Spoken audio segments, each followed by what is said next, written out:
to help us connect the dots, we are being joined by marketing communication strategist Olaotan Fawehinmi, a nation-building advocate and prolific writer whose insight bridge public relations, governance, and innovation. He is a global affiliate of the Chartered Institute of Public Relations UK, a member of the Public Relations and Communications Association UK, and a certified member of the Chartered Institute of Marketing in London. Olaotan has shaped campaigns for top-tier brands including ASOS, MasterCard Foundation, Stanbic IBTC, Jameson, and the Nigerian Heart Foundation. His thought leadership spans leading local and international platforms. Having just returned from China, he brings fresh perspective on what Nigeria can adapt, adopt, or avoid on its path to sustainable transformation. Thanks for joining us, Ola, on Business Insights. Thank you so much for having me, Justin. By now, I thought you'd be speaking a bit of a Mandarin. So how do I say welcome in Mandarin? I don't know how to say welcome, but usually when you meet a Chinese, you say ni hao. Ni hao. Ni hao. Okay, like anyhow. Ni hao. Yeah, ni hao. Like it's like hello. Hello. How are you? Oh, yeah. Okay. So ni hao, Ola. Yeah, ni hao. Okay. So having been back from China, you know, you're a communication strategist. But what exactly stood out the most for you? Quite a number of things, to be honest with you, Justin. And this is how it should be. We must always look beyond the borders. Okay. See what works and see how we can replicate it back home. Okay. China is big on infrastructure, building infrastructure. I saw a lot of being deliberate, you know, in transforming not just a group of people, but an entire nation, right? And that starts from the mindset. I'm sure you're going to say a lot of times always talking about mindset, because that's where it starts from. If the mindset is wrong, it affects every other thing. Completely. So what stood out for me is how they are deliberate about transformation. In a little over 4 decades, you have seen a massive shift from a country that was worse than Nigeria, become the second largest economy in the world. It's dramatic. It's almost unbelievable. But what do you have to attribute to that? They're deliberate. They knew what they wanted. They drew a roadmap to it. They invested in local manufacturing, innovation. They had a shift from, let's just keep producing. Keep producing. I mean, there was this saying, when you say it's chinko, you know how we used to say in Nigeria that you see something back in the day, you see something, say it's chinko, and then you throw it away. The inferior, like it's inferior. That was the word. It's inferior. It's a different conversation right now. But they are producing for the entire world. Exactly. So they moved from quantity, let's just produce it, let everybody just have it, whether it's good or bad. They've shifted into quality. Let's produce what the world needs and what can solve their problems. All right. Those are so many things that stand out in how the government and the people of China have done a very seamless integration to ensure that development cuts across board. Okay, I read your post on LinkedIn, and you emphasized China's commitment to cultural preservation. Absolutely. But how crucial is this? Now, let us bring it back home. In our cultural identity, how can we use that in shaping our nation's brand?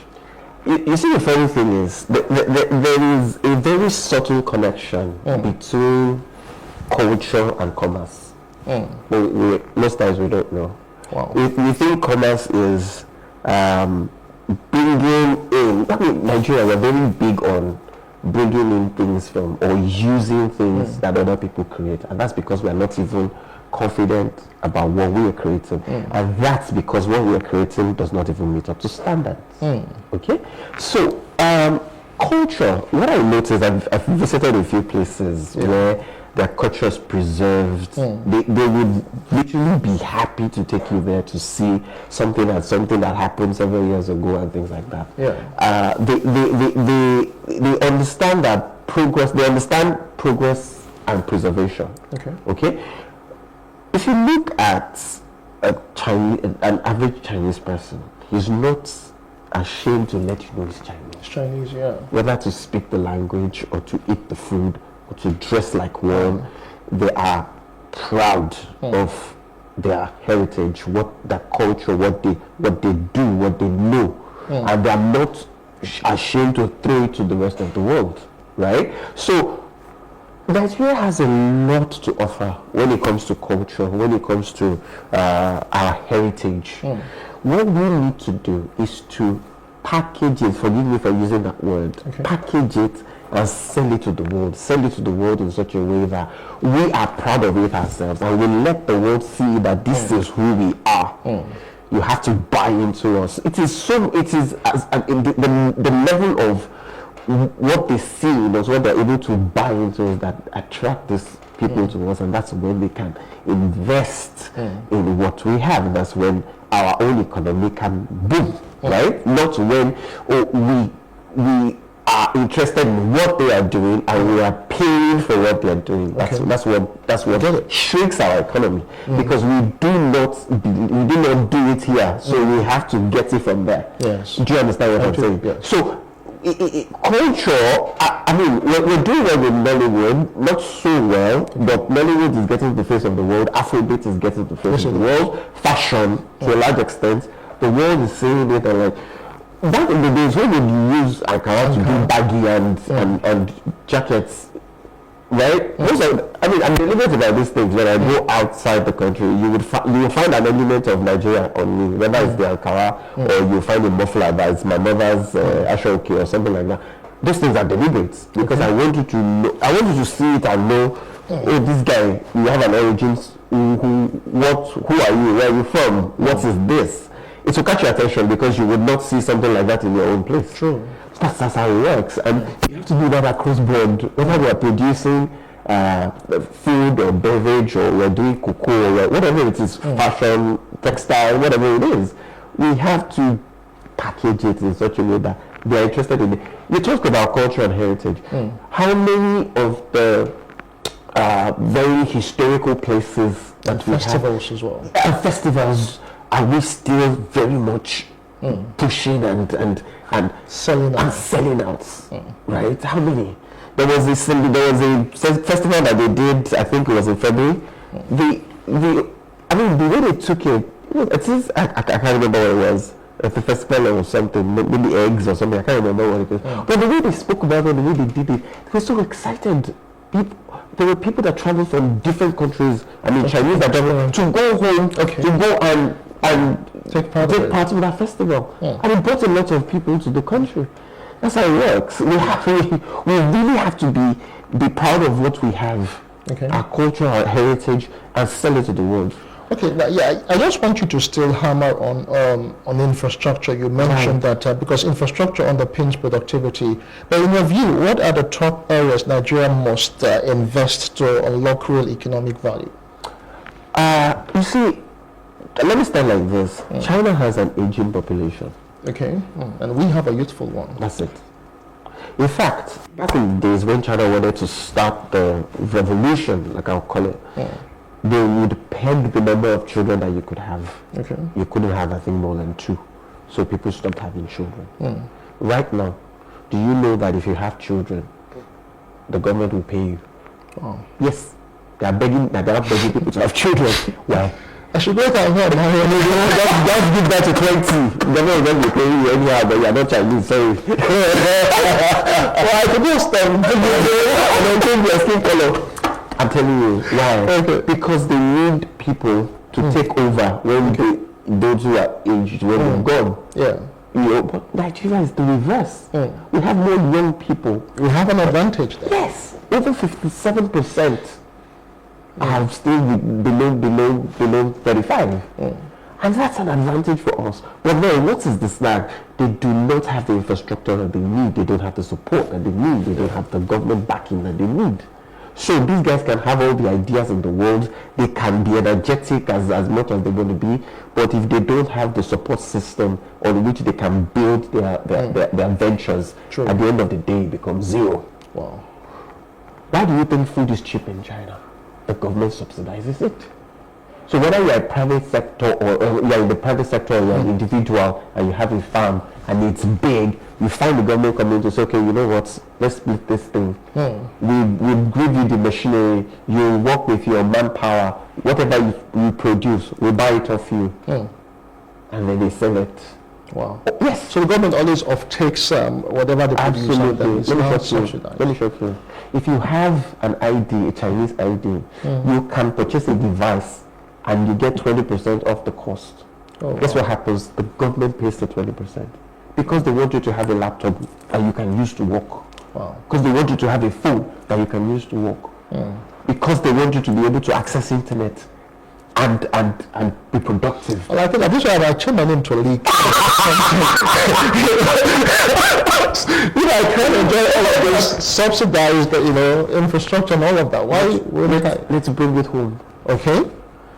The average entrepreneur will sweat to do everything through and through. You are the one that will plan. You are the one that will do accountant. You would execute. You would sell. You market. You do everything. At the end of the day, there's still a policy that tells you that internet that you are buying 10 gigs for 2,000 has become 5 gigs. And so the small money you are making from whatever it is you are doing before, and you see the internet, the fuel and everything eating into it, and then you're dovetailing.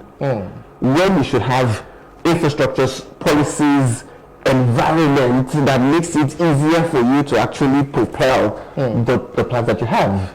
Yeah. It's just so many things. Okay, let's talk about one thing I know that China is big on, which is like a norm, cashless transactions. Everything is cashless. You don't see people carrying bills and showing off with cash and everything. I know our fintech ecosystem is getting there, and then we're trying to reach the unreached. But then, what are the lessons that we can learn from that particular model? Late last year, I saw a report. I think it was by one of the big financial companies, and I realized that over, I think about 60-something% of Nigerians would rather still go for cash. Wow, that's yeah. I was that was my expression when I said yeah. Wow. In China, if you take a cab, if you take, what's equivalent to these yellow taxis, there's an app that you use to pay. You don't even have to enter your PIN or do anything. You just go on the app. He has a QR code. Okay. You go on your app, scan the QR code, shows you the amount. Yeah. Just confirm it. That's it. That's a cab. Oh, wow. You see that lady, that small shop that's selling the water and chips. Yes. Has Alipay, has the QR code. So the average kiosk owner can do suggesting I didn't touch cash one day throughout my stay. One day. Everything I did was paid through my phone. Wow. It was an app. It was seamless. It was seamless. All you just need to do is for the merchant. In fact, what's interesting was at the end of the day, I saw a breakdown of what was taking my money. Wow. So because the merchant is registered, they have a category. Okay. So if it's food, it's under food. Yeah. If it's electronics, it's under that. So at the end of the day, whatever it is you spend is going to the category where you have. So at the end of the day, you can send it into your account. Yes! From an application. Wow. It shows you everything. 20% of your spend was on food. 80% was on devices. Very seamless. It showed me everything. I mean, like, wow. So fintech, like you said, were built in it. But guess what? They didn't concentrate on the big cities, the Shenzhen, the Hong Kong, the Guangzhou. No, it goes into even the rural areas. Wow. How many places, apart from the cities, Lagos, Abuja, Port Harcourt, Onitsha, and the big cities, where you can seamlessly do banking transactions, you still find people say, oh, you're buying something, and give me cash. I want cash. So we're still very cashless, and as long as that's happening, we're still going to have some setback in terms of financial inclusion and all that. I'm not sure we can meet the target of 2030, right? So Well, there's a lot that needs to be done, and all I would say is, again, like I always say every time I come here, there's a lot the government has to do for us. That's also like collaboration. Making the environment conducive for the people. See, let me tell you here, when the Chinese government set out to do what it is we see today, they weren't thinking of themselves. It wasn't just a group of people saying, okay, now we're in power, what can we get before we're out of here? It's what can we do for this country? And when you say what can we do for this country, we're saying what can we do for the people of this country. It's people-centric. Yeah. So there was a long-term plan. You see, in this my very wonderful country, we're always thinking quick wins. So if you want to start a business today, and in 3 months you want to cash out, you want to break even, it doesn't happen anywhere in the world. The infrastructure that they are building outside the world, in Europe, in Asia, they are not building them for 6 months, 1 year. They're not for the long term, for 20, 30, 50 years. When we are no longer here, what our children can take over and do, that's what they're building. That's a good legacy, really. Yes, so that's where it starts from. It might shift from quick wins to long-term benefits. Whether you are an individual that has a business, you're an organization, you're the government, let's first think long-term. All right. That's where it starts from. Okay, yeah, I think that's one of the things I picked up from the article you posted on LinkedIn. You talked about disciplined execution. Yes. Absolutely. Let's talk about that for a minute. You see, it's very funny, and for a place like Nigeria, where we have the brains and the people, I think, well, to a large extent, and forgive me, we do not have the discipline to execute. Yeah. So we come up with a policy and we're not thinking it through. Where does this start? Yeah. Where does it end? So it's easy to just look at the economy and say, oh, this thing is not working. Okay, let's introduce one policy by the CBN, and let's just launch it, and everybody is running. At the end of the day, you see that backfires. I can give tens of examples. That backfires. Why? Because it wasn't thought through. Wow. Yeah. We didn't check all the indices and ensure that this is where this is going to end. Yeah. When it comes to execution of policies, when it comes to execution of plans, we have to think through and through. We have to be disciplined about it. You see, a lot of things happen, and I'll give an example. In this Lagos, we've given some rules, some bans or some things, especially, okay, let me give an example. Okada, you say they shouldn't ride. I don't think maybe you've gone on the street recently, you'll be shocked at the number of Okadas that are on the road. So what happened to the policy that bans them in the first place? Remember how initial diagram. Yeah, that's it. So there's a lot of initial diagram. So we started like, do it, maybe the next 3 months, nobody follows to anything. In a short while, we moved on to something else. Yeah. If in Nigeria we can just pick one thing, okay, say electricity. All right. Electricity, and just grip it and give it all it takes. There will be a lot of difference. Actually. All right, thank you, Ola. So we're always running out of time when we have interesting to talk about. But then from language and identity to strategic investment and execution, today's conversation underscores a whole lot that we can actually learn from China, you know, to just bring back home here. Many thanks, Ola, for being part of the show, and of course the wonderful insight that you have dropped for our viewers. Thank you, Justin. All right. And indeed, thank you so much for all of you who have sat back to watch Business Insight. We'll return again same time next time. My name is Justin Akadoni. Many thanks for being a part of the show. And you can enjoy a replay on YouTube and join the conversation across our social media platforms. Until next time, stay informed, stay inspired, and stay in business. Bye for now.